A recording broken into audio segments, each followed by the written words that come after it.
আসসালামু আলাইকুম। আমি আবু সাঈদ, প্রভাষক, ইসলামিক স্টাডিজ বিভাগ, মোহাম্মদপুর মহিলা কলেজ, মোহাম্মদপুর, ঢাকা এবং 17তম নিবন্ধনে মেধাতালিকা প্রথম। সকলে কেমন আছেন? আশা করি আলহামদুলিল্লাহ সকলে ভালো আছেন। আমিও আপনার দয়ায় আলহামদুলিল্লাহ ভালো আছি। আজ আপনাদের সামনে আলোচনা করব সপ্তম গণবিজ্ঞপ্তির মন্ত্রণালয়ের অনুমোদন এবং এই সপ্তম গণবিজ্ঞপ্তিতে আপনারা কারা কারা আবেদন করতে পারবেন এবং সুপারিশ কবে হতে পারে এবং কয়টি প্রতিষ্ঠান চয়েস দিতে পারবেন সেই সম্পর্কে আজকে আলোচনা করব। আপনারা সকলে অবগত আছেন, আজ ৬৭,২০৮টি শূন্যপদের বিপরীতে মন্ত্রণালয় থেকে অনুমতি দেওয়া হয়েছে সপ্তম গণবিজ্ঞপ্তির জন্য, যেখানে স্কুল এবং কলেজ পর্যায়ে রয়েছে ২৯,৫৭১টি পদ, কারিগরি শিক্ষা প্রতিষ্ঠানে রয়েছে ৮৩৩টি পদ এবং মাদ্রাসা অধিদপ্তরের অধীনে রয়েছে ৩৬,৮০৪টি পদ। এই শূন্য পদের বিপরীতে সপ্তম গণবিজ্ঞপ্তি দেওয়ার জন্য মন্ত্রণালয় থেকে আজ অনুমতি হয়েছে। আলহামদুলিল্লাহ, আপনারা যারা সপ্তম গণবিজ্ঞপ্তির জন্য অপেক্ষা করতেছেন, আপনাদের সেই শুভ খবর অতি সন্নিকটে চলে এসেছে। যে কোনো সময় সপ্তম গণবিজ্ঞপ্তি হয়ে যাবে ইনশাল্লাহ। কারণ যেহেতু সপ্তম গণবিজ্ঞপ্তির জন্য যে বাধাটা ছিল সেটা ছিল মন্ত্রণালয়ের অনুমতি, আর যেহেতু মন্ত্রণালয়ের অনুমতি পেয়ে গেছে, তাই আপনারা যে কোনো সময় এনটিআরসি সপ্তম গণবিজ্ঞপ্তি প্রকাশ করবে ইনশাল্লাহ। সুপারিশটা অবশ্যই সপ্তম গণবিজ্ঞপ্তি প্রকাশ করার পূর্বেই হবে এবং এই ক্ষেত্রে সাধারণত চয়েসটা হয়ে থাকে এভাবে যে নিজের উপজেলায় যদি কোনো প্রতিষ্ঠান খালি থাকে অথবা জেলা এবং পার্শ্ববর্তী জেলা, এই নিকটস্থর দিক থেকে বিবেচনা করে এই সুপারিশগুলো করে থাকে।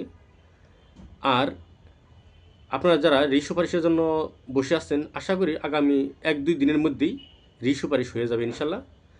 আর যারা সপ্তম গণবিজ্ঞপ্তির জন্য অপেক্ষা করতেছেন, আপনাদেরটাও এই সপ্তাহের মধ্যেই হয়ে যাবে ইনশাল্লাহ। আর এই ক্ষেত্রে আপনাদের পছন্দের ক্ষেত্রে কয়েকটি ধারা উল্লেখ করা হয়েছে, যেমন অন্যান্য গণবিজ্ঞপ্তিতে যেমন 40টি প্রতিষ্ঠান চয়েস দেওয়া যেত, এবার আপনারা সপ্তম গণবিজ্ঞপ্তিতে মাত্র 7টি প্রতিষ্ঠান চয়েস দিতে পারবেন। তাই আপনাদের চয়েস লিস্টটা খুবই গুরুত্ব সহকারে বা অনেক যাচাই বাছাই করে এবং অনেক হিসাব নিকাশ করেই দিতে হবে। কারণ যখন 40টা প্রতিষ্ঠান চয়েস দেওয়া যেত, তখন আপনারা প্রথমকার 10টি প্রতিষ্ঠান মোটামুটি চয়েস করে দিলে বাকিগুলো খুব একটা খোঁজ খবর না দিলেও সমস্যা হতো না। কিন্তু যারা ষষ্ঠ গণবিজ্ঞপ্তিতে আপনারা জয়েন করতে পারেননি বা সুপারিশ পাননি, যেহেতু আপনাদের ভিন্ন কারণে পাননি, আপনাদের এরকম সুযোগ বারবার আসে না। এবারই প্রথম, বা এর আগেও একবার একটা গণবিজ্ঞপ্তি হয়েছিল স্পেশাল, এবারও প্রায় স্পেশালের মতোই, শুধু নামটি সপ্তম। তাই এই সুযোগ কোনোভাবেই হাতছাড়া করা যাবে না। আর সেই ক্ষেত্রে অবশ্যই প্রতিষ্ঠান চয়েসের ক্ষেত্রে আপনাদেরকে সতর্কতা অবলম্বন করতে হবে। কারণ অনেক সময় আছে এই প্রতিষ্ঠান চয়েসের কারণে বেশি নাম্বার থাকার কারণেও আপনারা প্রতিষ্ঠান পাচ্ছেন না, আবার অনেক সময় আছে কম নাম্বার পেয়েও প্রতিষ্ঠান পাচ্ছে। সেটা সম্পূর্ণ নির্ভর করে আপনার প্রতিষ্ঠান চয়েসের উপর। আবার আপনার অনেক ভালো নাম্বার আছে, কিন্তু আপনারা ভালো প্রতিষ্ঠানে যেতে পারছেন না আপনার খোঁজখবর না নেওয়ার কারণে। ষষ্ঠ গণবিজ্ঞপ্তি আপনারা জয়েন করেছে, এরকম অনেকেই আমার কাছে ফোন করেছে, যারা তার প্রতিষ্ঠান নিয়ে সে সন্তুষ্ট না। সে মেধা তালিকায় প্রথম দিকে ছিল বা অনেক ভালো মার্ক ছিল, কিন্তু সে তার চয়েস লিস্ট সাজাতে ভুল হওয়ার কারণে অথবা তার খোঁজখবর নেওয়ার ভুল হওয়ার কারণে সে ভালো প্রতিষ্ঠান পাচ্ছে না। সপ্তম গণবিজ্ঞপ্তি ঢাকা শহরের মতো এবং ভালো ভালো বিভাগীয় শহর বা জেলা শহরের অনেক ভালো ভালো প্রতিষ্ঠানে শূন্যপদ দেখানো হয়েছে। কারণ আমার নিজের প্রতিষ্ঠানেই 2টি শূন্যপদ দেখানো হয়েছে, ইতিহাস এবং ব্যবস্থাপনা 2টি শূন্যপদ দেখানো হয়েছে, যেগুলো অন্যান্য গণবিজ্ঞপ্তিতে মেধা তালিকায় প্রথম, দ্বিতীয় এবং তৃতীয়র বাইরে কেউ জয়েন করতে পারতো না। আর সেখানে আপনারা সপ্তমে আপনাদের আনুপাতিক হারে কম নাম্বার পেয়েও আপনারা এইসব প্রতিষ্ঠানে জয়েন করার সুযোগ পাচ্ছেন বা পাবেন ইনশাল্লাহ। সেই ক্ষেত্রে আপনাদেরকে অবশ্যই খোঁজ খবর নিয়ে তারপরে প্রতিষ্ঠান চয়েস দিতে হবে। প্রতিষ্ঠান চয়েসের ক্ষেত্রে অবশ্যই আপনার প্রতিষ্ঠানের স্টুডেন্ট সংখ্যা, প্রতিষ্ঠান থেকে আর্থিক সুযোগ সুবিধা এবং প্রতিষ্ঠানের পারিপার্শ্বিক সকল খোঁজ খবর নিয়ে তারপরেই প্রতিষ্ঠান চয়েস দিবেন। কারণ আপনি একটি প্রতিষ্ঠান চয়েসের উপর আপনার বাকি জীবনটা বা কর্মস্থলটা আপনার নির্ভর করছে। যদি প্রতিষ্ঠান আপনার ভালো হয়, তাহলে আপনার কর্মস্থলটা অনেক ভালো হবে এবং বাকি জীবনটা অনেক স্বাচ্ছন্দ্যে যাবে। আর যদি প্রতিষ্ঠান আপনার ভালো না হয়, সেখানে যদি ভিন্ন সমস্যা থাকে বা আর্থিক সমস্যা থাকে, তাহলে আপনি চাকরি করে কোনো সুখ পাবেন না বা স্বস্তি পাবেন না। তাই প্রতিষ্ঠান চয়েসটা অবশ্যই খুবই গুরুত্বপূর্ণ। এই ক্ষেত্রে যেহেতু মাত্র 7টি প্রতিষ্ঠান চয়েস দেওয়া যাবে, অবশ্যই আপনারা প্রতিষ্ঠান সম্পর্কে যাবতীয় খোঁজ খবর নিয়ে তারপরে প্রতিষ্ঠান চয়েস দেবেন।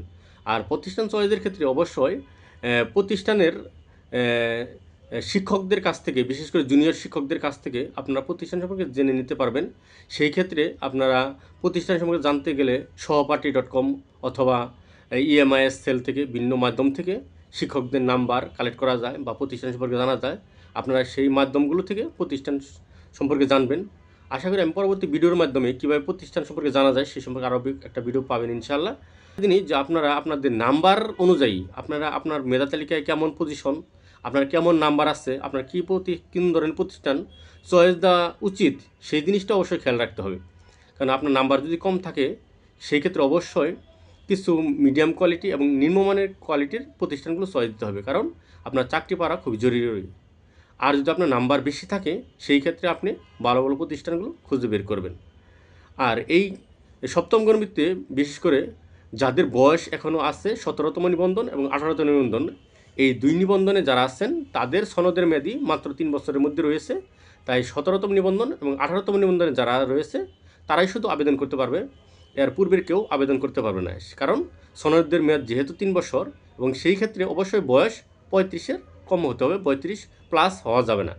যদি 35-এর মধ্যে থাকে 17তম এবং 18তম তারাই শুধু আবেদন করতে পারবে। এই ক্ষেত্রে যারা ভিন্ন প্রতিষ্ঠানে সুপারিশ পেয়েছিলেন, জয়েনিং করেননি বা যারা সুপারিশ পান না বা তারাই আবেদন করতে পারবেন। এক্ষেত্রে ইন্ডেক্সধারীদের বিষয়ে এখনও কোনো চূড়ান্ত সিদ্ধান্ত হয়নি।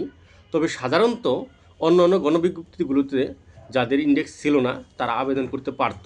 তবে সপ্তম গণবিজ্ঞপ্তিতে ইন্ডেক্স যাদের হয়নি তারা আবেদন করতে পারবে কিনা এই বিষয়ে এখনও চূড়ান্ত হয়নি। চূড়ান্ত হলে অবশ্যই আপনাদেরকে জানানো হবে। আর সমপদে কেউ আবেদন করতে পারবেন না। এখানে সমপদ বলতে বোঝানো হয়েছে যে বর্তমান আপনি প্রভাষক পদে চাকরি করতেছেন, আপনি প্রভাষক পদে আবেদন করতে পারবেন না। তবে আপনি যদি সহকারী শিক্ষক পদে চাকরি করে থাকেন আর যদি আপনার প্রভাষক পদে কোনো সনদ থেকে থাকে অবশ্যই আপনি প্রভাষক পদে আবেদন করতে পারবেন, এতে কোনো সমস্যা নেই। কারণ আপনারা অনেকে আছেন যারা ষষ্ঠ গণবিজ্ঞপ্তিতে ভিন্ন স্কুল বা মাদ্রাসায় সহকারী শিক্ষক পদে বা সহকারী মৌলভী পদে জয়েন করেছেন। আপনাদের অনেকের আছে যাদের প্রভাষকের সনদ রয়েছে। আপনারা প্রশ্ন করেছেন যে আমি বর্তমান চাকরিরত অবস্থায় আমি কি আবার কলেজে বা প্রভাষক পদে আবেদন করতে পারবে কিনা?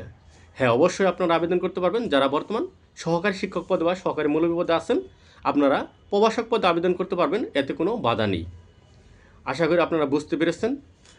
যদি আপনারা আমার এই ভিডিওটা ভালো লেগে থাকে অবশ্যই লাইক, কমেন্ট এবং শেয়ার দিয়ে পাশে থাকবেন এবং পরবর্তীতে আপনারা কী সম্পর্কে ভিডিও পেতে চান অবশ্যই কমেন্টে জানাবেন।